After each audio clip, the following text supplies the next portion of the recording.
નમસ્કાર દર્શક મિત્રો, જનાર્પણ ન્યૂઝમાં આપનું સ્વાગત છે। કેન્દ્રીય જળશક્તિના મંત્રી CR પાટીલની ઉપસ્થિતિમાં વડોદરા મહાનગરપાલિકા દ્વારા 11મા આંતરરાષ્ટ્રીય યોગ દિવસની ભવ્ય ઉજવણી કરી।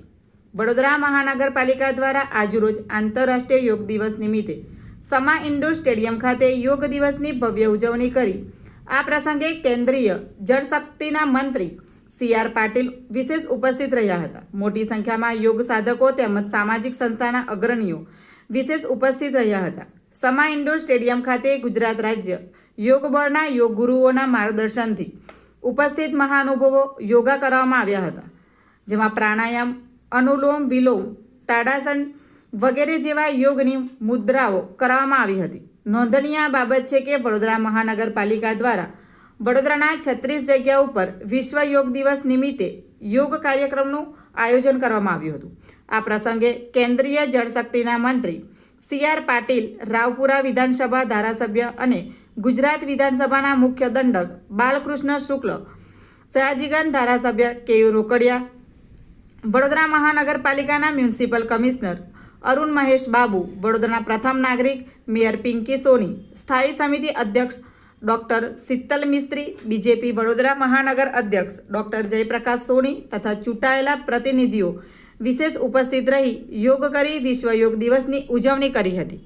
Bureau report, જનાર્પણ news. આવા જ નવા સમાચાર જોવા માટે જોડાઈને રહો જનાર્પણ ન્યૂઝ સાથે। અમારી ચેનલને લાઇક કરો, શેર કરો, સબસ્ક્રાઇબ કરો। ધન્યવાદ। આજે 11મી ઇન્ટરનેશનલ યોગ દિવસની ઉજવણી કરવામાં આવી।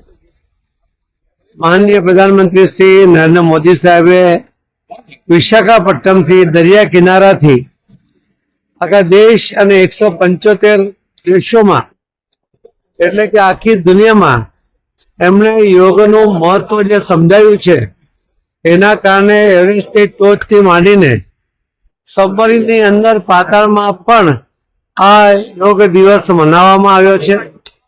યોગ એટલે રોગ મુક્ત કરવા માટેનું એક સાધન છે। યોગ એટલે દવાથી મુક્તિ આપે છે। યોગ એટલે શરીરને સ્વસ્થ રાખે છે।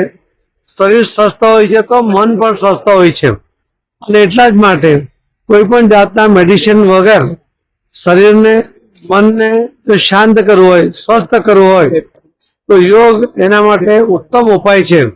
અને એટલે જ માનનીય પ્રધાનમંત્રી શ્રી નરેન્દ્રભાઈ મોદી સાહેબે આખા વિશ્વને આ યોગનું મહત્વ સમજાવ્યું છે, અને 175 દેશો જે આપણા દેશની સંસ્કૃતિ છે, આ યોગ જે આપણા ઋષિ મુનિઓએ આ યોગની રચના કરી છે, એ આખા દુનિયાના એક એક ખૂણા સુધી અમને પહોંચાડ્યો છે।